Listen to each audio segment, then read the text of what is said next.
can't forgive myself for the error of judgment which led me to vote for Brexit.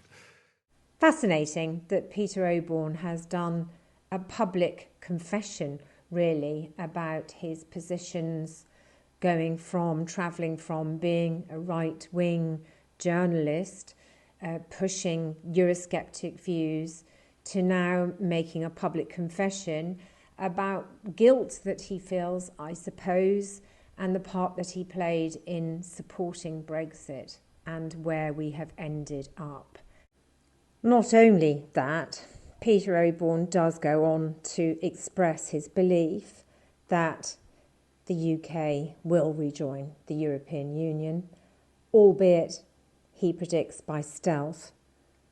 But I think that gives me, as a rejoiner and always a remainer, a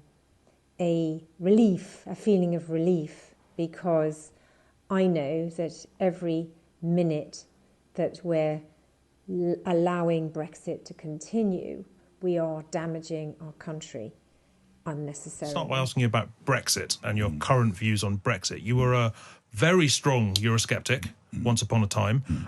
You once wrote that the pro-Europeans find themselves in the same situation as appeasers in 1940, or communists after the fall of the Berlin Wall. Sorry to dredge that up, but you wrote a book about the guilty men who had been behind the push for the single currency. That was a single currency. The single currency, sure. And a lot of the politics you appeared to, and do correct me, but appeared to espouse before the referendum seemed to have similarities with a lot of the anti-establishment stuff that was harnessed by the pro-Brexit lobby. In my understanding, you were pro-Brexit, you are now anti-Brexit. Yeah. If you could tell us a bit about your journey and how you came to that. I wrote a piece in 2019 when Britain was still in the European Union, saying I thought I was wrong. Right. I supported Mrs May's deal. In 2009, so post-Brexit, but before post-Brexit, before Britain left. Post-referendum, before the deal. Sure. Sorry, I apologise. Yeah. Post-referendum. Yeah. And then I supported Mrs May's deal. I was then had a political columnist of the Mail. Yep. I actually went almost to the point of absurdity in supporting Mrs May's deal. I felt that was sensible enough. But when it was destroyed by Johnson, Linton Crosby and co., I felt that really we were staring by then at a hard Brexit. And so I wrote a piece in, I think it was Open Democracy, somewhere like that, saying I'd changed my mind. When you say you change your mind, does that mean you think you were wrong beforehand, or because circumstances developed in such a way that you feel you couldn't have foreseen and the situation was different? I think it's a bit of both. Right. If you read the piece, it's available. I think that I was... I can't forgive myself for the error of judgment which led me to vote for Brexit. I think what it led to was this period of chaos, and I think it was foreseeable.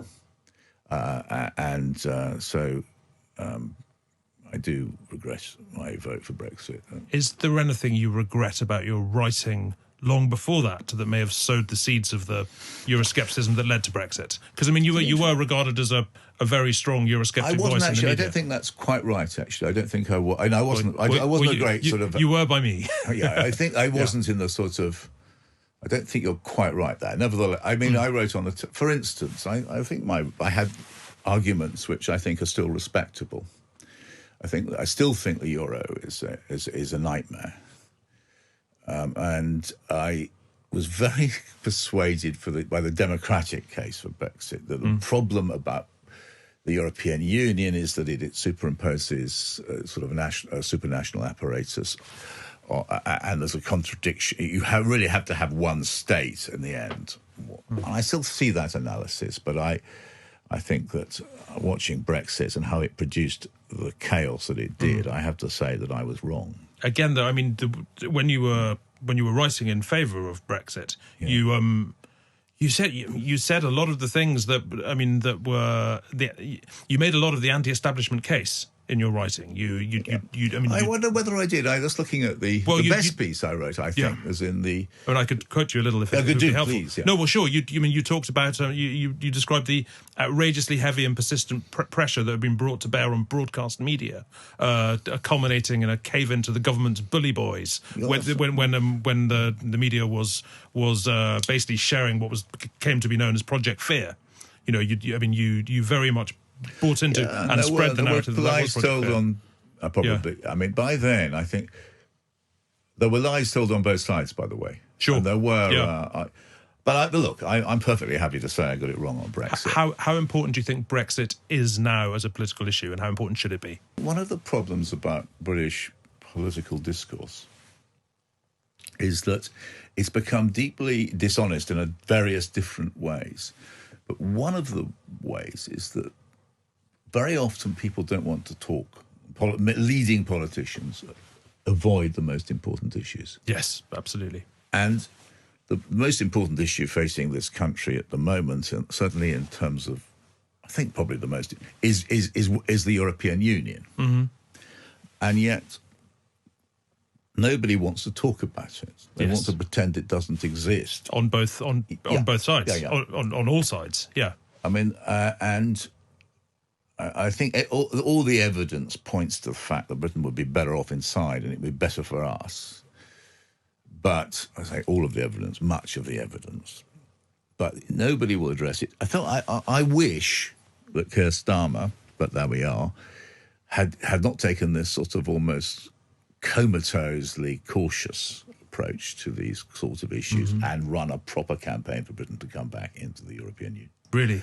Yeah, and I think it would have, because what he's going to do, he's going to win the election by saying we're not doing Brexit, we're not going through the single currency, and I bet you he'll do all those things. And then he's going to creep us back in. Yeah, and people will be suspicious of it. Yes, and I think there has this various. It is sort of dishonest in a way. Yeah, because we'll get a lot of statements from Starmer under pressure from interviewers, saying, I'm definitely not going into single currency. I'm not doing this, and it'll make it politically much more difficult. I think it's probably dishonest, and it means that people won't have voted for what they will get. I mean, it's not the only case in point when it comes to Keir Starmer. He's a very, very cautious person, and I think that's a sadness. It is sad that Brexit is the elephant in the room that our political parties aren't talking about as we go into a general election. But it's also worth remembering that this Conservative government have signed us up to a new trade bloc called CPTPP, which most people don't even know about, and Parliament didn't even get the opportunity to vote on it. I make initially the very important point that I was chairman of the Conservative Party when there was one. And I think what we've seen over the years is the Conservative Party becoming more right-wing. As it becomes more right-wing, it becomes more populist. As it becomes more populist, it becomes more unpopular. And as it becomes more unpopular, it becomes more right-wing.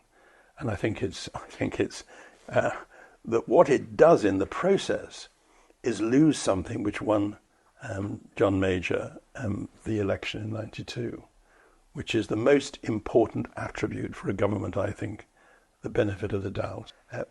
What nobody is allowed to say is that Brexit was a bloody disaster. You hear politicians, even ones I quite respect, talking about the difficulties in the economy because of the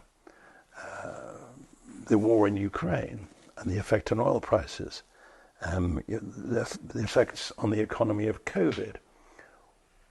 Neither of those issues are ones where, to use an awful sort of social scientist word, we had agency. So you can perfectly well say that that was bad luck from the government. But Brexit we did ourselves. And it was the biggest disaster in British policy making, I think, since the Second World War. I can't vote. But when I'm asked, I have a very simple position.